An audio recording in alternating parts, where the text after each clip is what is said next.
and leaders to embrace a spirit of collaboration and collective effort to strengthen the region's resilience. Tiana Cole reporting for the HGP Nightly News. Following the brutal killing of a young mother, allegedly at the hands of her husband, leader of the Assembly for Liberty and Prosperity movement, Simone Brooms, led a peaceful picketing exercise outside the Ministry of Human Services and the Social Security, condemning the system's failure to protect women from domestic violence. Diana Cole reports. Leader of the Assembly for Liberty and Prosperity ALP movement, Simone Brooms, argued that while laws and policies exist, they must be properly implemented. She stressed that domestic violence cases must be handled with urgency and that the state should intervene from the moment a report is made. We want the state to carry this matter. From the time the woman gives that report to the police station, they say the state must pick that matter up and push it through court. She emphasized that women and girls must be protected at all times, rather than authorities responding, in most cases, after they would have already lost their lives. She criticized the system for reporting on statistics and issuing statements, rather than working to prevent them. For too long, while politics will show that many women sit in offices like human services, they're women. But what is happening? Are they being controlled by a bigger force? Brooms vowed that the ALP movement would not remain silent on domestic abuse. She declared that the party would not only advocate for change, but actively fight to ensure action is taken to prevent violence against women and girls. The ministers of the government who control the system are not doing us a favor. You took an oath to do that, and I'm saying you got to walk the walk. She also Ministers of the government who control the system are not doing us a favor. You took an oath to do that, and I'm saying you got to walk the walk. She also called on men in society to stop abusing women, pointing out that even women in powerful positions are facing abuse behind closed doors. We got women in parliament taking the licks and like it's like a normal thing. We got women in high offices in the police force taking it like it's a normal thing. We got military, we got women all over this place. We got a rich and mighty wives locking up behind doors. Over the weekend, 27-year-old Kenisha Vaughn, a mother of a 3-year-old boy, was shot 12 times allegedly by her husband, Marlon De Silva. The businessman is currently assisting police with their investigation into what appears to be a domestic violence case. The incident took place at a couple's Diamond Housing Scheme East Bank Demerara home. According to a police report, De Silva and Vaughn had an argument during which the businessman reportedly slapped her. In retaliation, police said Vaughn reportedly reached for a knife and approached the suspect. It was at this point that De Silva pulled out his licensed firearm from the waist of his pants and discharged several rounds in Vaughn's direction, hitting her about her body. Tiana Cole reporting for the HGP Nightly News. The Guyana Human Rights Association has raised concerns over reports that Guyana is in discussion to receive African and Asian deportees from the United States. The organization emphasized that any engagement on this issue must align with the laws of both countries, while urging the Guyana government to proceed with caution. Tiana Cole reports. The Guyana Human Rights Association, GHRA, has cautioned the government against entering into any agreements that could implicate Guyana in what it described as the quote-unquote brutal exhibitionism of the United States deportation system, which is disproportionately targeting people of color. While acknowledging the complexities surrounding U.S. immigration policies, the GHRA emphasized that current crackdown appears to disregard legal protections, including temporary protected status, which allows individuals to reside and work in the U.S. while their asylum applications are processed. The organization condemned the ongoing deportation efforts, stating that they reflect a blatant disregard for human rights, legal protections, and family unity. The GHRA stressed that Guyana must not allow itself to be drawn into any form of collaboration with what it described as President Trump's forced relocation and mayhem. Instead, the organization insists that Guyana's involvement should be limited to ensuring humane treatment for Guyanese nationals returning from the U.S. in full adherence to regional and international human rights standards. Furthermore, the GHRA outlined key conditions that must be met should Guyana be compelled to engage in any deportee-related discussions. It emphasized that all relevant U.S. laws must be respected, including the constitutional right to citizenship for persons born in the U.S. Additionally, Guyana must ensure that its immigration requirements for in-transit individuals are upheld and that written assurances are obtained to guarantee that no person will be forcibly brought to the country except for transit purposes. The organization also highlighted the need for adequate financial resources to cover the costs of onward travel and sufficient provisions for any temporary stay in Guyana for third country deportees before their departure to their home countries in Africa and Asia. Further, the GHRA stated that any agreement must include commitments from the deportees' home countries to receive them once they transit through Guyana. It also stressed that airlines must be warned that the Guyana government will not tolerate any form of cruel, inhumane, or degrading treatment during deportations. Tianako reporting for the HGP Nightly News. We'll be back after this break. Stay tuned.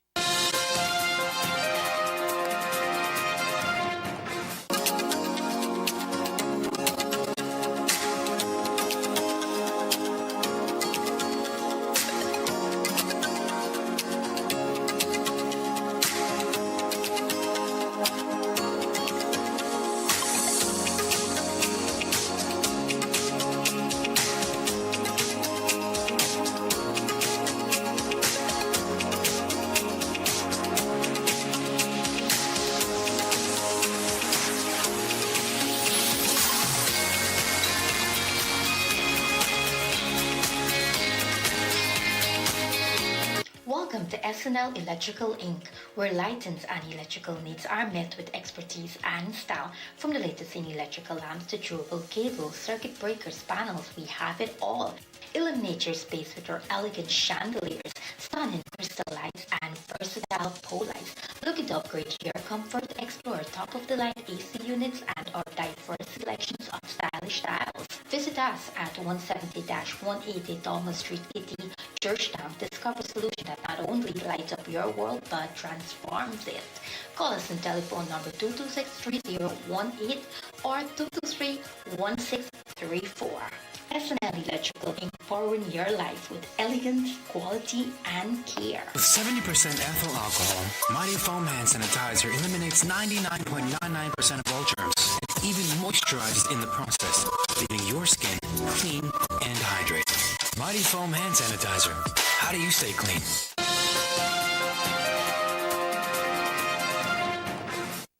You're watching the HGP Nightly News as we continue amid questions pertaining to ExxonMobil's current insurance policy. Country manager Alistair Rutledge says it is a possibility the company will have to pay more on its policy for the Stabroek block going forward. ExxonMobil Guyana Limited has renewed its $600 million insurance policy for the Stabroek block for 2023 to 2024. And may likely see an increase for its 2025 policy given additional projects ongoing in the Stabroek block. That is according to oil conglomerate head Alistair Rutledge. With respect to oil spill insurance, I assure you that will be a new program or a new insurance policy will be put in place. We will always ensure that we meet the requirements of the permits. The head of ExxonMobil explained that if one policy can manage potential risks, the next will focus on details of the premium. This means that while having a good insurance policy is important, it is also essential to understand the financial aspects. Insurance policy covers an individual event. So what you're talking about is by having more operations, does the probability go up? That might affect a premium, but it wouldn't necessarily change. You wouldn't necessarily need to have additional policies. These factors significantly influence choices businesses must make with regards to insurance coverage. Meanwhile, Rogers also sought to address lingering questions regarding the Wales Gas LNG venture. He said the company is awaiting the Guyana government to finalize the construction of the project in order to know the final costs for the pipeline and other facilities. The cost of the pipeline, the estimate was $1 billion.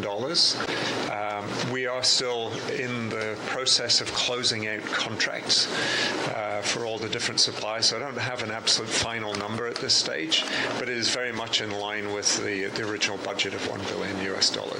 Plans are also in train for ExxonMobil to build a 13-kilometer gas export pipeline from its Hammerhead project to connect the gas to energy pipeline. I am Antonio Day reporting for the HGP Nightly News. And we're still with ExxonMobil.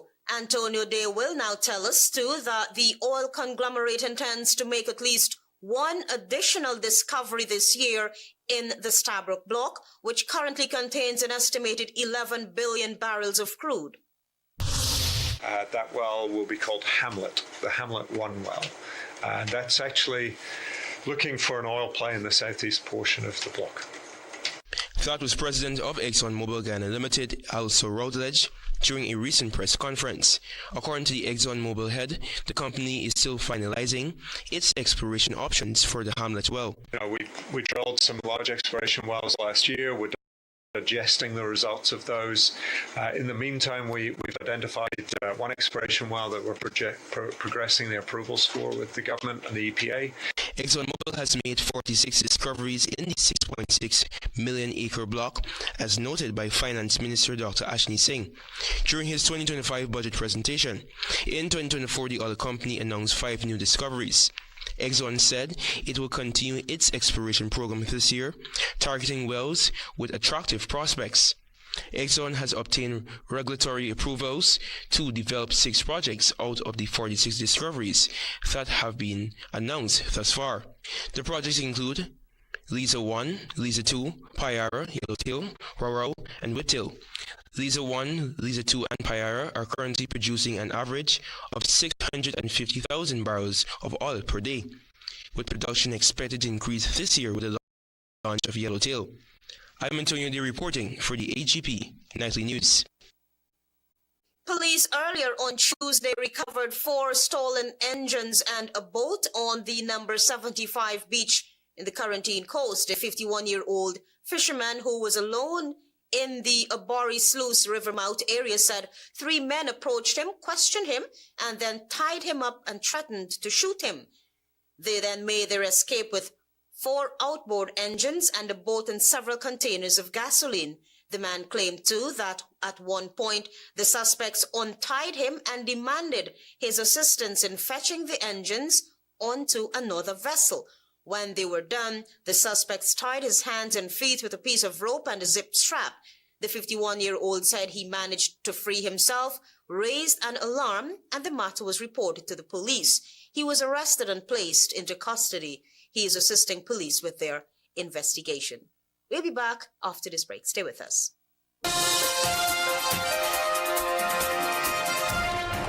Planning a cleanup? We can help. Sevon's Waste Management skip bins can be provided for home renovation projects, yard cleanup, or construction project. It's simple. Step 1. Give us a call. Help. Sevon's Waste Management skip bins can be provided for home renovation projects, yard cleanup, or construction project. It's simple. Step 1. Give us a call.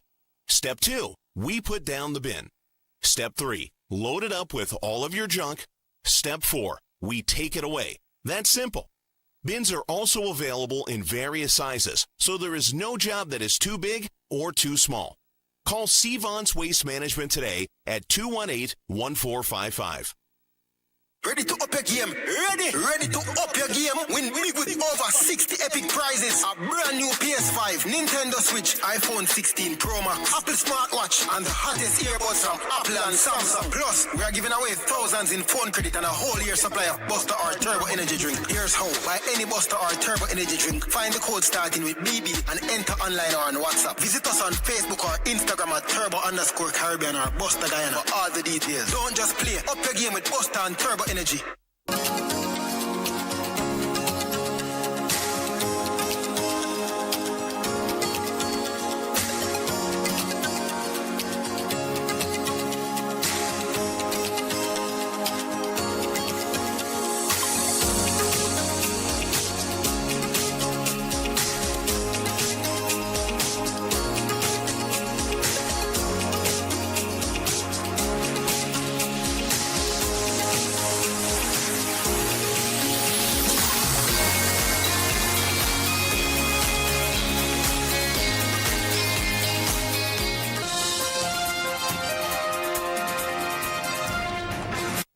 You're watching the HGP Nightly News. Welcome back.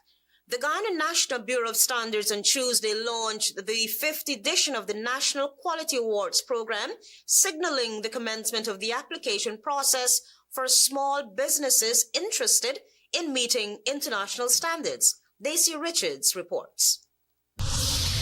The Guyana Bureau of Standards, in continuing its support for local businesses, launched the 5th edition of the National Quality Awards program.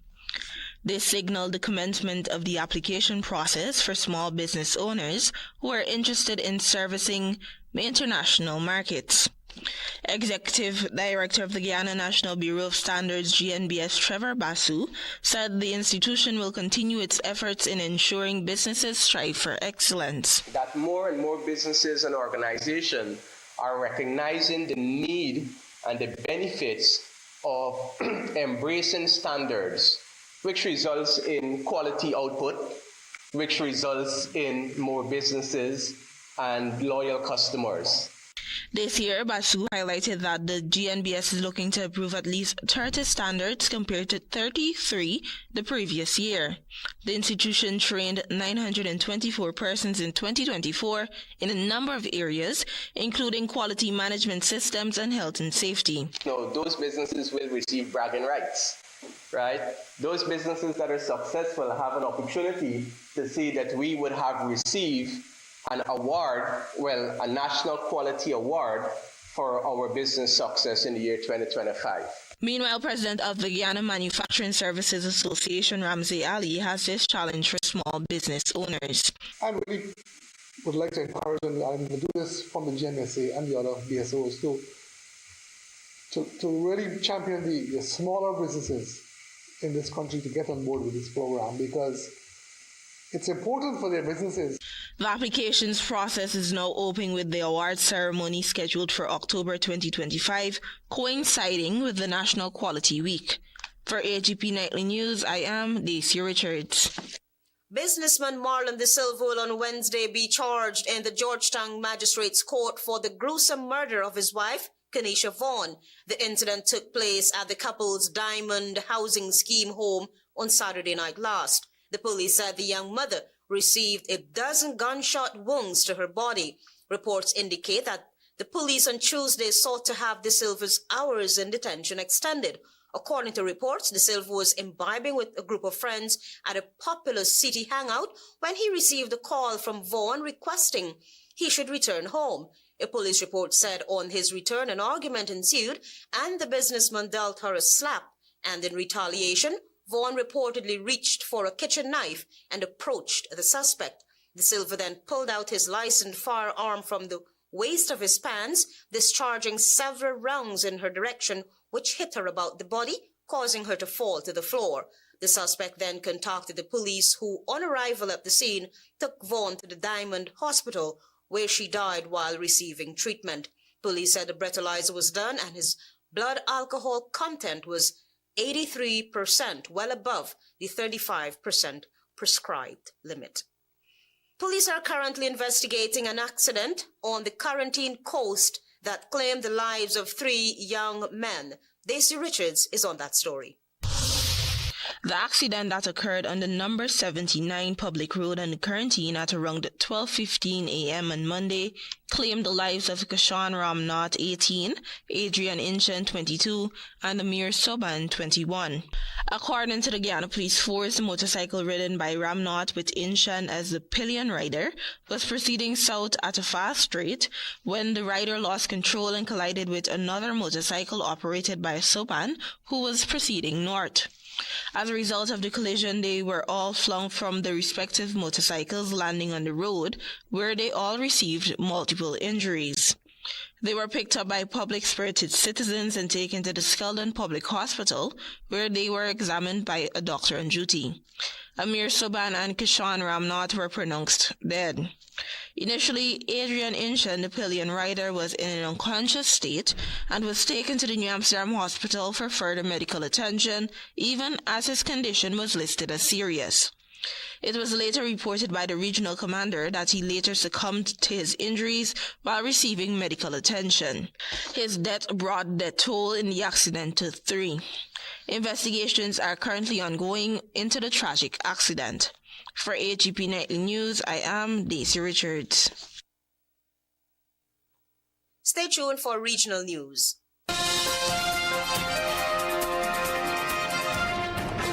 Make your home look great with sash windows from Gaffers. They're fitted with 4mm thick glass with a male and female frame that's easy to join. Comes with a built-in mosquito screen. You can adjust the opening for ventilation to suit yourself. And it has a safety locking mechanism too. Yes, Gaffers sash windows not only look good, they've got all the great features that make them the best design in windows anywhere. Get Gaffers sash windows for the perfect fit and finish for your home from the Macroon Mega Store and Gaffers outlets of Eureka, Means, Less. For more information anytime. Gaffers, the name you can trust. Interested in honoring or paying tribute to a loved one, or just making a loved one feel special? HGP TV offers you all that and more. Air your birthday greetings, death announcements, and wedding anniversaries on HGP TV today. HGP TV offers affordable prices, convenience, and great services. Call us on 220-3660 or email us at sales@hgptv.com. Visit Gaffers Ironmongery Department for all your building needs. Bolts and nuts, zinc plated, high tensile, anchor bolts and threaded rods. Package nails for your convenience. Screws for wood, metal, and concrete.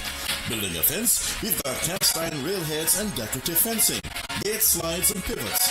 Laser and barbed wire. For your carpentry needs, we stock tight bond, wood glues, and evo stick. Hasps and staples. Hinges, butts, catches, and brackets. And a wide selection of modern design cupboard handles and knobs. Secure your property and loved ones with quality Yale products such as padlocks, available in several sizes and types. Knobs, lever, deadlocks, and decorative door locks. Moving heavy loads is easy with caster wheels and hand trucks that cater for any job. For construction, you've got scaffolding along with ladders, multi-purpose, extended, fiberglass, and step ladders too. For everything you need under one roof, it's Gaffers, the name you can trust.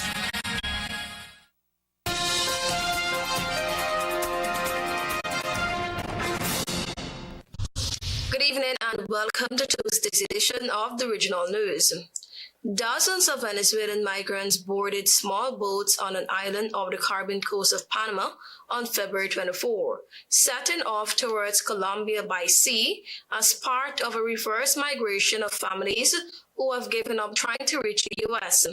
At least 6 boats, each with more than a dozen people aboard, departed the island off the coast of Panama, aiming to reach near the Colombian border. From there, the migrants plan to continue their southbound journey until arriving home in their native Venezuela.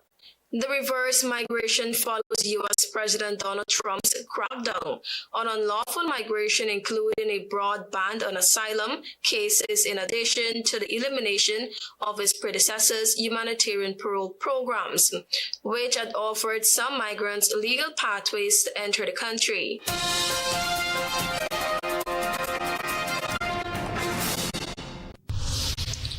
In an attempt to combat rising gang violence in CARICOM, Prime Minister Dr. Keith Rowley, who is the regional body's lead on crime and security, says steps are being taken to strengthen laws to now treat gun violence as an act of terrorism. Speaking at the closing media conference for the 48th regular meeting of the Conference of Heads of Government in Barbados, Dr. Rowley announced, quote-unquote, "We agreed that notwithstanding social considerations, we agreed that the changing nature of crime is such that actions and acts of violence in the public space in certain instances must now be regarded as acts of terrorism." The TT Prime Minister sought to explain the need for the legislative change, which he anticipates will be drafted in the coming months. Dr. Rowley also announced that CARICOM has agreed to appoint a high-level representative on law and criminal justice to form a strategic plan to modernize the criminal justice system in the region.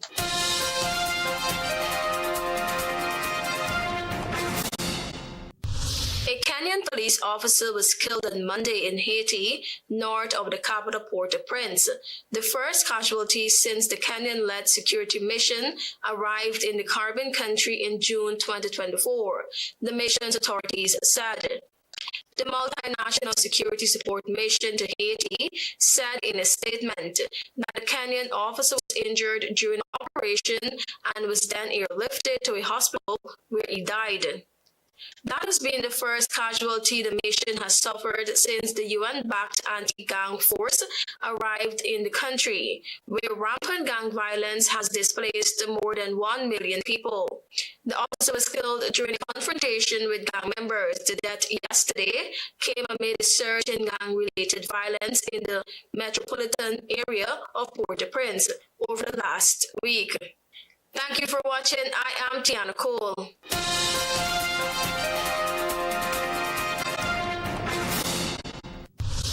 Chairman Adams calls for greater collaboration for Region 10 to meet its true economic potential. Walk the talk. Broom slams authorities for failure to address cases of domestic violence. GHRA warns against Guyana's involvement in U.S. deportation policy, and the tragic quarantine accident claims the lives of 3 young men. Those are our major headlines. For these stories and more, please go to our website. It's www.hgptv.com. I'm Aletha Grant. Thanks for watching.